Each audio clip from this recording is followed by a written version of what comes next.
Je suis né dans une famille très politisée.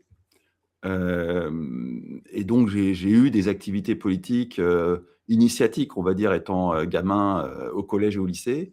Hem, j'ai un père qui était dans la technologie, et qui, avait lui aussi un regard politique sur la technologie, pas forcément, exactement le même que le mien, mais malgré tout, dans la lignée. Et que, quand j'ai commencé à toucher aux médias, c'était le domaine dans lequel, clairement, j'avais quelque chose à dire.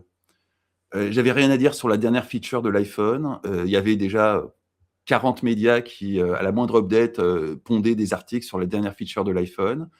Il y avait à l'époque TechCrunch, qui existe toujours d'ailleurs, mais qui était vraiment le journal de référence pour, la partie business et financière, derrière les technologies.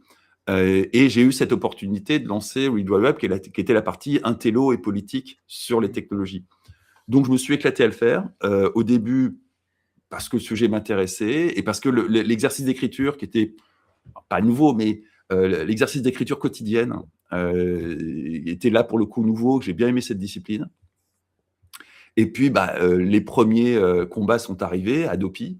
Et derrière, le printemps arabe, c'est juste un concours de circonstances. J'avais dans mon équipe de rédaction le mec qui est devenu ministre et qui était l'un des gros opposants de Ben Ali.